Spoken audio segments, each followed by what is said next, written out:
All right, hello everyone, and welcome to STA Open Call. STA Open Calls are brought to you by the STA Foundation, a 501c3 corporation which serves as STA's educational arm. Nothing said on today's call should be considered legal or investment advice. Our only intention here is to educate the viewers. Today's topic is going to be on the ATS landscape. As of 2025, ATSs continue to play a pivotal role in U.S. equity markets. The ecosystem has grown significantly since Reg NMS in 2017, which promoted competition and fairness, leading to, 25 to 30 active ATSs today. This growth, though, has raised concerns around market fragmentation, but it also has driven a lot of innovation, efficiency, and liquidity in the execution space. So here today to kind of give us an update on the ATS landscape is Steve Miele. Steve is the CEO of Level Markets, operator of the ATS systems, Level ATS and Luminex. Steve has over 25 years of experience in financial services, trading, and fintech products. He also served as Chief Strategy Officer of Level ATS and Level Markets, which was previously known as Kazar Markets, where he oversaw strategy, sales, and product development for 17 years. And prior to joining Level, Steve was an equity trader for Fidelity Capital Markets on the Boston Stock Exchange. So, Steve, it's very nice to have you with us here today. You know, Boston Stock Exchange, it's always good to have someone who's out on the floor there, right? All Oh right. man, yeah. Thanks, Yeah. Jim. Good Yeah. being here. I appreciate it. So listen, why don't we start out? Listen, obviously, like I kind of mentioned, we have like 25 to 30 ATSs in the equity space, and they all are innovative. They all have a different history. They all have a different offering type. So, I'm just going to first ask you just to start about, just talk about Level. What is your history? What is where you fit in that's different? And then we'll go from there. Okay. Yeah, no, that sounds good, Jim. I mean, like you said, the ATS space is very crowded. It's a very innovative space, and that's good for clients. That's good for the users, to be quite honest, because it drives innovation. But when we take a step back and how we launched, where we launched at Level. We've been around 19 years, very early to the game here, and originally Level was launched by a consortium of brokers, a series of, there were 5 brokers. They all had their own dark pools, but they wanted to create a centralized point where they could trade with each other anonymously and at a low cost. So that was kind of the first launch, was a utility-like kind of venue for the users. And that's really kind of we've stayed the course on that, for 19 years. That's how, product development has evolved. We've always been a very pull versus push when it comes to product development. It goes back to when the venue was launched, as far as, how we approach that. Mm-hmm. So, that's kind of, that's when we started it. Over time, we kind of like the term innovation through collaboration, and that can be with a client, that can be with a competitor, that can be with another market center. So, we've kind of evolved over the years with different products, and now moving into different regions, and kind of approaching our assets differently.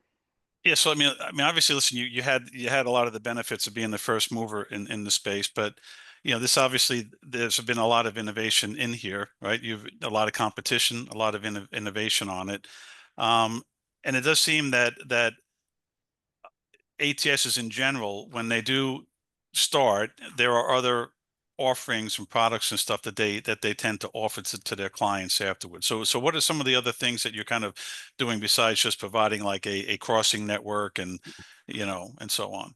Yeah, no, and that kind of goes back to how things evolve in talking to clients, and when we say, we kind of pull kind of that information versus push what we think the client wants, right? And so, I'll give you an example. Going back a handful of years, Jay Damsanya, who now runs sales for us, at the time he did not. He was, account management, looking over data and trends, and came into my office and said, I'm noticing something in this VWAP trajectory space, this kind of VWAP trajectory crossing space. It seems that there's a couple of brokers doing very well in it. Trend seems very positive. And so we talked about it for a bit, and I said, all right, well, this is how this works. Let's get on the road and start talking to clients. And so we went out and talked to clients about our observations, what we were seeing, and where we thought we could fill a need as an independent, right? So we've always been independently operated. So there were some single broker offerings out there in that trajectory space, but we thought that there was room for an independent to build a product and then scale that product to others. So started with conversations, started also with one of our owners, Bank of America. They were at the time looking to potentially build a trajectory crossing pool.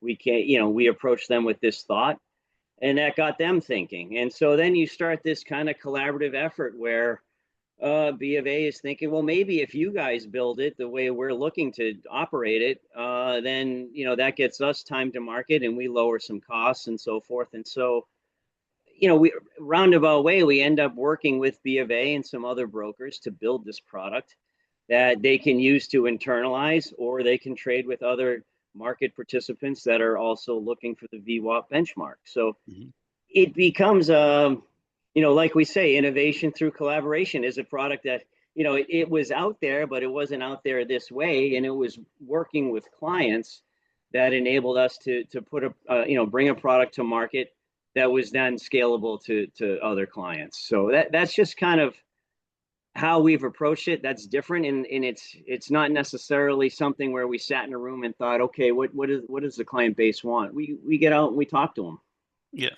Yeah. When I would imagine too, that a lot of that collaboration, obviously the successfulness of it is kind of measured still in the relationships around, trust and the relationships that you kind of maintain for any firm, to Yeah. have effective collaboration. Firms, requires relationships and trust on it. I'd like to pivot just to we recently had the SEC roundtable on Rule 611, the order protection rule. And I'm not going to ask you any questions about OPR per se, but it obviously, a lot of us, including myself, had to go back in time, right, to the Reg NMS days, and because some of the topics that were kind of being looked at again obviously were coming up on this panel, and one of them I think is block trading, right? There was a time in the early 2000s when blocks were kind of being traded outside the MBBO. A lot of it was a very principal heavy type of transaction between a buy side and a broker dealer, where trades were just getting done. And obviously, I think that's one of the things that comes up when we talk about OPR, that that a benefit of maybe perhaps doing away with it would be that it would enable accounts to do more block trading outside the MBBO. Again, I'm not going to ask you necessarily like your opinion on that. If you want to share it, that's great. But I'm just more curious about, like, what are you seeing in what's your perspective on just the state of block trading today from an ATS perspective? Like, how is it different today than what it was 10 years ago? And if you have any thoughts around how it could potentially change if OPR were done away with, then I'd love to hear that as well. Yeah, no, Jim. I mean, I think, as far as block trading is concerned, first of all, we had Luminex. That became one of our business lines a few years ago, right? So Level wasn't historically in that block trading specific space, though Level trades a lot of blocks with the algos and so forth. But I think when you look at block trading in general, right, as it relates to ATSs, that trend has been nothing but down, right? Going back 3, 4, 5 years ago, blocks as a percentage of ATS is 11, 12%, now around 3%. So, that's been consistently, trending down. So that's a known. I think as an operator, we're cognizant of the fact where people do still want to trade blocks. There's no question. When you talk to the buy side, there is an appetite to trade blocks. It's just that it's part of a strategy. It's part of an execution strategy. And so, from our perspective, we try to have optionality in how clients implement their execution strategies, whether that's a trajectory cross, whether that's utilizing different order types, whether that's using a conditional order framework, whatever that may be. Blocks, there's an appetite, but if they're not happening, people need to trade. And so, I think we're cognizant of that as a business. That's a trend I don't see reversing if OPR is lifted. I don't see it reversing. I think the technology these days is so efficient. There's a lot of very good venues that are in the workflow of the client base that it's from a systemic perspective, it's easy to trade blocks. It's just have it finding the other side, right? So as far as blotter scraping in the different pools out there, it's easy to trade a midpoint block. It's finding the counterparties that complement what you're doing, right? So I don't think that's just my opinion. I don't think OPR will change that per se. I think there's a lot of good technology out there and a lot of good offerings that enable a client to implement their executions, metrics and what they're trying to do. Okay, great. We have a conference coming up October 15th to 17th down in DC, and we're in the process right now of putting together some of the panel prep calls, and there are two topics that I kind of would like to again get your view on from an ATS perspective that are going to come up during these panel discussions. But the first is around 24-hour trading. I'm just obviously gets talked about a lot. Just your general views on that as far as what you're seeing there. Are you seeing demand for this? Are you because obviously it looks like an ATS solution probably is a lighter way to maybe to get into this space, but what are you seeing there? Yeah, no, there's definitely appetite there for sure. It's seemingly more retail focused. That kind of a 24/5 or 24/7 market, however you're approaching it. From our perspective, obviously our client base is very institutional in nature. So, when you look at our ecosystem of what we have at Level Markets, we have the sell side, we have direct buy side connectivity versus, with our Luminex asset, and we have the liquidity providers who there would be some interest there I would imagine for 24-hour trading. So our client base right now doesn't align with that.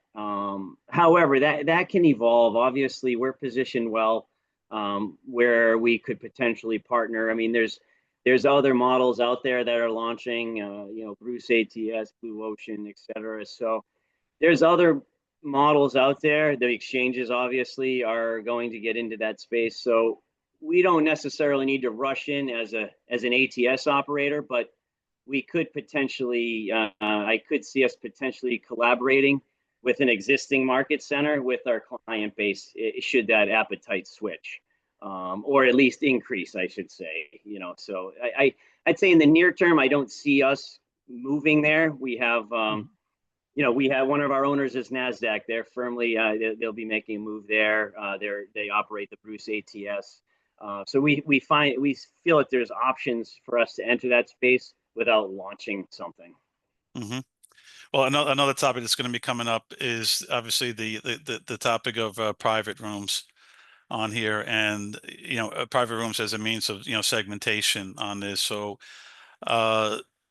what do you think about some of the comments that have been talked around that? Is it, I guess specifically, do you think it's as big of a deal as maybe some people are making of it from the perspective of like how much trading is going on in these private rooms, or is this just something that used to be done in a different format that's being done in a new format, not a big deal? And then how are you kind of approaching that as well? Yeah, it's been a hot topic this year. Obviously, a lot of panel discussions on it.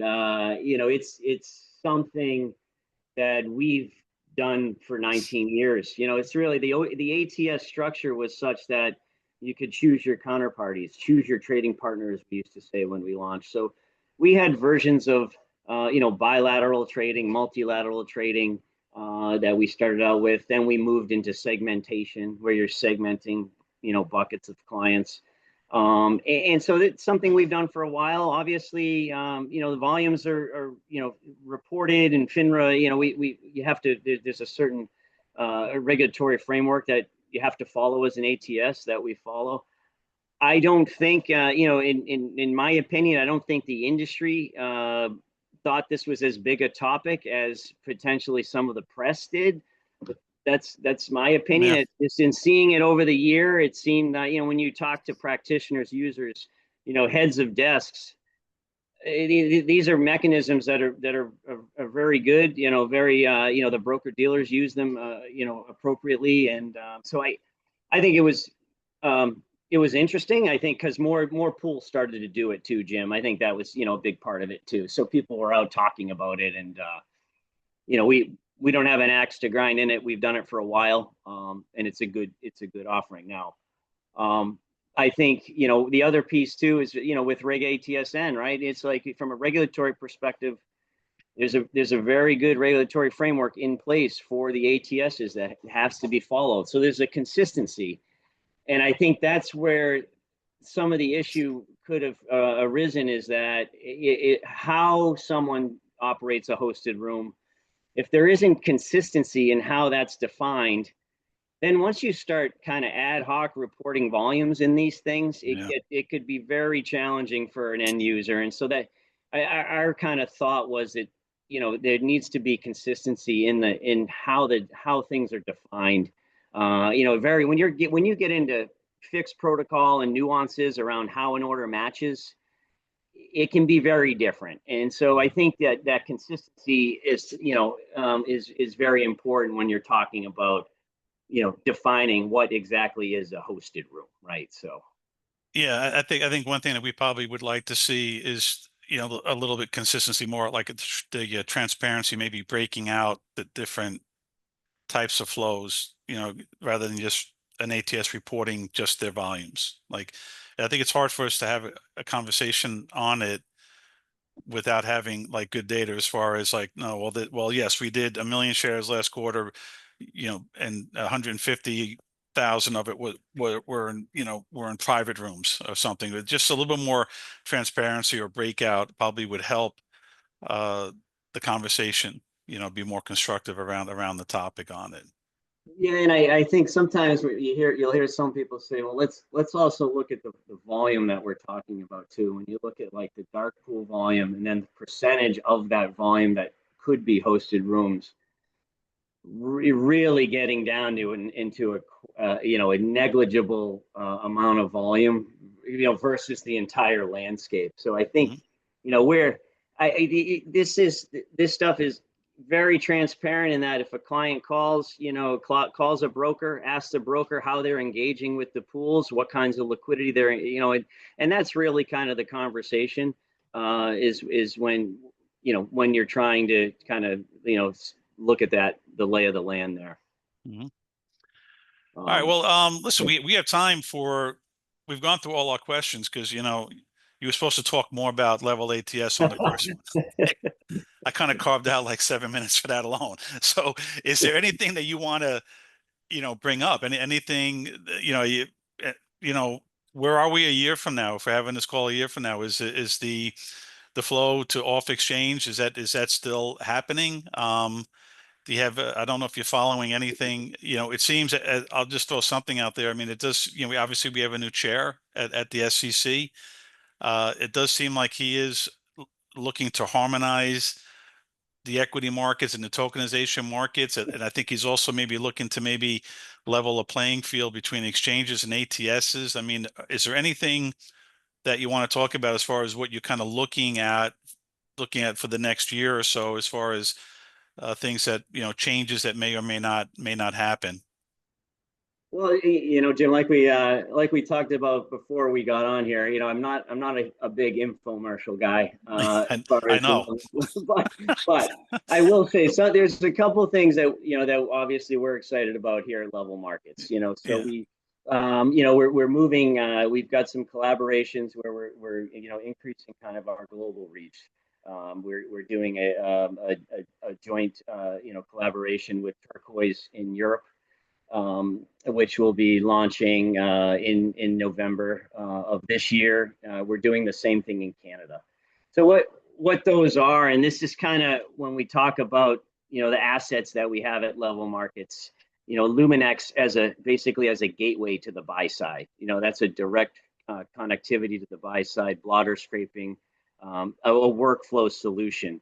And we've approached it as kind of a separate asset, not as an ATS, and how we can partner with other market centers that are looking to increase their block trading, that are looking to increase their engagement with the buy side. And so that's kind of how the relationship with Turquoise came about. So we'll be launching in 18 countries with that solution, in Canada, which we'll be launching in November, with the similar framework, different market center. So it kind of shows you how we independently look at the market and how we can collaborate. So that's kind of more specific to our buy side community as we kind of look at our ecosystem.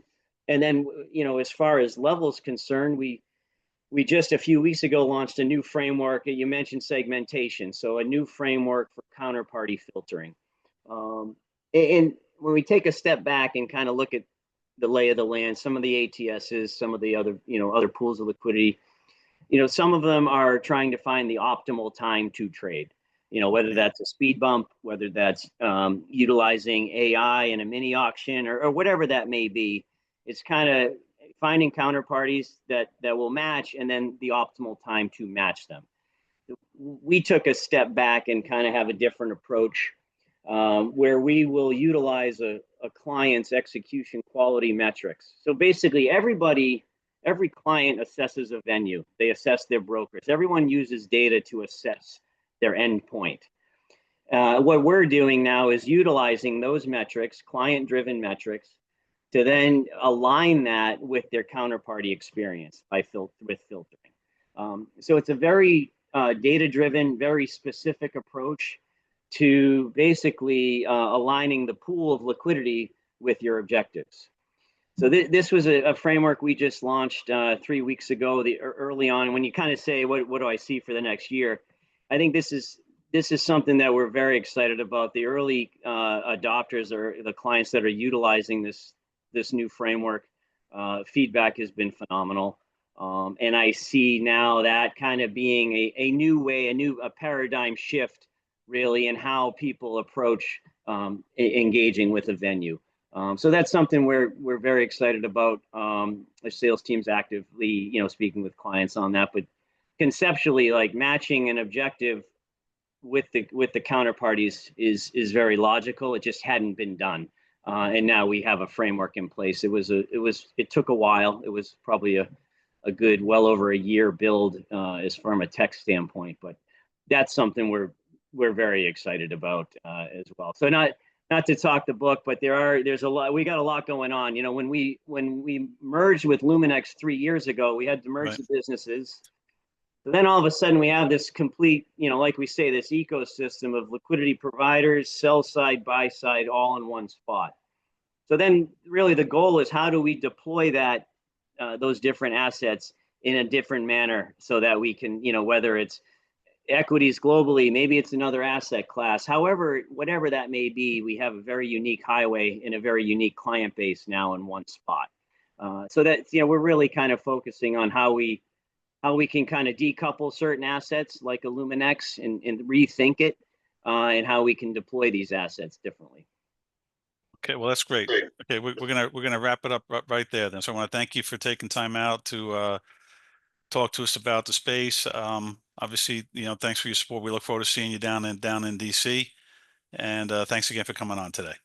Hey, Jim, thanks for everything, man. And thank you to STA. We appreciate all you guys do, and looking forward to a great conference. So thank you.